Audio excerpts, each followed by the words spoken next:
ஏன்னு சொன்னாங்க உங்களே பிரேயர் சொல்ல பண்ண மாட்டாங்க. ஒரு விஷயம் வந்து ஏன்னு சொல்லுவாங்க பயப்படுவாங்க. சொல்லுவாங்க சொல்லு பேசுமா தெரிஞ்சு சொல்லுங்க தெரிஞ்சு சொல்லு தெரியாது நான் சொல்றேன். ஒரு 12 வயசு பொண்ணை கூட்டிட்டு போயிட்டாங்க. காணாத நம்ம பிரச்சனை அது சொல்றீங்களா? சரி வேற என்ன தெரியாது? சரி ஒரு விஷயம் தெரிஞ்சு உட்காருங்க. காணாத நம்ம ஊர்ல அவங்க அப்பா பண்டிகை வச்சிருக்காரு. அந்த பையன் 2 பேர் வந்து உன் பேரு நான் ஊருக்கு சொல்லி கேட்டதா சொல்லி அந்த பையனை கடத்தல் வச்சிருந்தா தகவல். அந்த பையனை கத்தரி பீஸ் கூட சொல்றாங்க. பையன் பொண்ணு இல்ல பையன் போய் விசாரிச்சா அந்த மேல அவனுக்கு கிடையாது. வேற விஷயம் நடந்திருக்கு. அந்த பையன் பதட்டத்துல மாத்த சொல்றான்னு தெரியல. ஒன்னும் குழந்தைலாம் கடத்தலாம் யாரும் வரல. நம்ம பீதி அடைய வேண்டாம். இதுல பெரிய பிரச்சனை பாத்தீங்கன்னா நம்ம நடக்கிற பெரிய பிரச்சனை என்னன்னா யாரோ ஒருத்தரும் ஏதோ ஒரு பொருளை கிளம்பிட்டு போயிடுவான். அது காத்துவாக்கில் 1 2 2 4 4 8 முடிஞ்சிடும். ஒரு சின்ன உதாரணம் சொல்றேன். 2 4 மணி பக்கத்துல இருக்கிற ஜெயமண்டம் தெரியுமா? ஜெயமண்டம் பக்கத்துல இருக்க அரியலூர் மாவட்டம். அங்க ஒரு பிரச்சனை தெரியுமா உங்களுக்கு நடந்தது? நியூஸ் பேப்பர்ல பாருங்க. 2000 அந்த பிரச்சனை இதே மாதிரி தான். ஒரு மணல பாதிக்கப்பட்ட வடமாநில தொழிலாளி. அவர் வந்து ஒரு மணல பாதிக்கப்பட்டவர். ஒரு குழந்தை மணல பாதிக்கப்பட்ட எப்படி போவான்? நார்மலா மாட்டான், நார்மலா பேச மாட்டான். ஒரு குழந்தைக்கு பேச்சு கொடுக்குறாரு. பேச்சு கொடுத்து என்ன பண்ணிடுறாங்க, அவன் குழந்தை புள்ள பிடிக்க சொல்லி போட்டு அந்த ஊர் மக்கள் எல்லாம் சேர்ந்து அவன் அடிச்சிடறாங்க. அடிச்சு அவன் ரொம்ப காயம், ஹாஸ்பிட்டல் அட்மிட். இப்ப போலீஸ் என்ன பண்ண தெரியுமா? அந்த 100 பேர் பேர் வழக்கு போட்டாங்க. தப்பா புரிஞ்சு அடிச்சதால. உங்களுக்கு தெரியுமா சார்? பாத்தீங்களா? கட்டி கூட வச்சு நினைக்கிறேன்.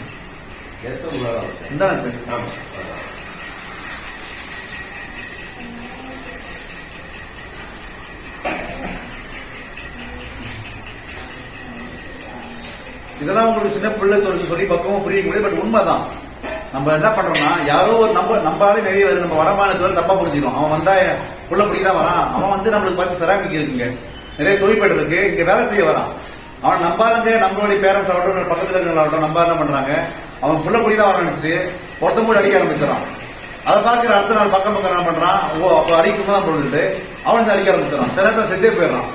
இது புலவழக்கம் மாறி போகுது. அவன் ஏதோ பிடிப்பது ஏதோ தெரியுமா அடிச்சு நாளைக்கு புள்ள பிடிதான் சொல்லி அடிச்ச எல்லாருமே அழகு போட்டு நாளைக்கு மாட்டி பிடிக்க வேண்டியதா இருக்கு. சார் படிக்கிறான் பாருங்க, 100 பேர் எஃப்ஐஆர் போட்டுருக்கு.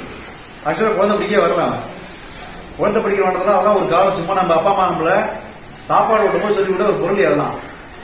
எனக்கு தெரிஞ்சு இன்னும் தெரிஞ்சுமே இப்ப அவரோட தாரோட சர்வீஸ் இருக்கும். உங்களுக்கு தெரிஞ்சா போயிருக்கலாம் இல்ல. 49 வருஷமா அந்த ஊர்ல கேட்டு பாருங்க. நம்மளை பொறுத்து வரணும், தமிழகத்தை பொறுத்து வரணும், முக்கியமா அதுவும் நம்ம கடலூர் விசாரத்தை பொறுத்து வரணும். குழந்தை படிக்க வராங்க, புள்ள படிக்க வராங்க, சுத்தமான கட்டுக்காது. அந்த மாதிரிலாம் உனக்கு கிடையவே கிடையாது. இப்ப நேற்று வந்து உதாரணம் இருக்குங்க. அந்த தம்பி சொல்றப்ப ஒரு அந்த ஊருக்கு சொல்றப்ப 2 வீலர் சொல்றாங்க. 2 வீலர் வந்து ஒரு குழந்தைய கடத்திட்டு போக முடியுமா?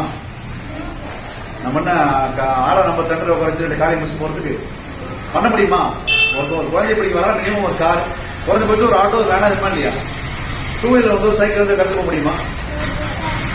கத்துக்கலாம். கத்தல 4 பேர் கேட்பாங்க. இல்லை ஒரு சில பொருள் அப்படி மாறி மாறி மாறி மாறி கடத்த வராங்க. அந்த ஊருக்கு வெளியே வந்து இப்போ வந்து மாவட்டம் ஃபுல்லாக பரவடிச்சு விருதாச்சலத்தில் குழந்தை கடத்தலாம் சொல்லிட்டு அப்படி ஒன்றும் கிடையவே கிடையாது. இதுதான் நம்ம என்ன பண்ணோம், ஜாக்கிரதை எச்சரிக்கையா இருக்கணும். யாரும் இந்த கொடுத்தா முள்ள கொடுத்தா வாங்கக்கூடாது. யாருக்கிட்டையும் தெரியாதவங்க பேச்சு கொடுக்கக்கூடாது. மீறி திரும்ப திரும்ப பண்றாங்க, 2 3 தடவை பாக்குறாங்க, நான் ரோட்ல போறேன் வரும்போது பாக்குறாங்கன்னா உங்க பேரண்ட்ஸ் சொல்லுங்க. ஸ்கூல்ல இருந்தா டீச்சர் சொல்லுங்க. உங்க பேரண்ட்ஸ் சொல்லணும், டீச்சர் சொல்லணும். அடுத்து அவங்க யாரும் சொல்லுவாங்க, எங்க சொல்லுவாங்க, நாங்க அவங்களை பாத்துக்குவோம். சரியா? இதான் நீங்க பீரியட் எவ்வளவு சொல்லப்போனா ஒரு சில ஸ்கூல்லாம் 2 மணி நேரம் பிரச்சனை இல்லை. பள்ளிக்கு அனுப்பி பெட்ரோல் மறுக்கதான் சொல்றாங்க. அது ஒரு பக்கம் ஓடிட்டு இருக்கு. சின்ன சின்ன பசங்க இது வந்து நம்ம படிப்பு கட்டு போடுது. சரியா? அந்த பேர்லாம் நம்ம நாடுல நம்மளோட நம்ம இருக்கிற இடமும் இல்ல. நீங்க பயப்பட வேணாம். உங்களுக்கு காவல்துறை பாதுகாப்பு தரும். அப்பா அம்மா போய் சொல்லுங்க, போலீஸ் வந்தாங்க சொல்லிட்டாங்க. சில பேரண்ட்ஸ் பதட்டத்தில் இருப்பாங்க. அது நேற்று தான் நடந்து போச்சு, நாளைக்கு நம்ம குழந்தை வரணும்னு. அப்படிலாம் ஒன்றும் நடக்காது. போலீஸ்லாம் முதல் தான் இருக்கும். பப்ளிக்கா நல்லா வரசா இருக்காங்க. அப்படி நமக்கு நடக்க வாய்ப்பு இல்லை. நீங்க போய் யார் சொல்லி புரிய வைக்கணும்? அப்பா அம்மா சொல்லி புரிய வைக்கணும். நான் ஜாக்கிரதையா போவாமா, நான் ஜாக்கிரதையா அவங்க படிக்கிறேன், நான் யாரையும் பேச்சு கொடுக்க மாட்டேன், நான் எந்த பொருட்களும் வாங்க மாட்டேன், நான் இருந்தாலும் தகவல் சொல்லி புரிய வைக்கணும். சரியா? அப்பதான் அவங்க பள்ளி கிளப்புவாங்க. இல்லைன்னா பண்ண மாட்டோம் பயந்துடுவாங்க. அனுப்பாம பண்றவங்க படிப்பு கெட்டு போயிடும். எங்கேயும் நடக்கும். எங்கேயும் நடந்ததுதான். சப்போஸ் வட இந்தியா வரைக்கும் நடக்கும். எங்கேயா ஒரு நடக்கும். நம்ம நடக்காம போக சொல்ல முடியாது. நடந்திருக்கலாம். நம்மளுக்கு நடக்கிற வாய்ப்பு குறைவு. நடக்கும் நடக்காது, நடக்க விட மாட்டோம். உங்க பேரண்ட்ஸும் வந்து அதுக்கு நல்லா பண்ணுவாங்க. டீச்சர்ஸ் இருக்காங்க, நாங்க இருக்கோம். உங்களுக்கு முழு பாதுகாப்பு நாங்க தருவோம். சரியா? நீங்க சொல்ல வேண்டியது அப்பா அம்மா கிட்ட பயப்படாம நான் படிப்புமா என்ன அனுப்பும் சொல்லி பள்ளிக்கு வந்து பாடம் படிக்க வழி பாருங்க. உங்களை பாதுகாப்பு நாங்க இருக்கோம். புரிஞ்சுதா?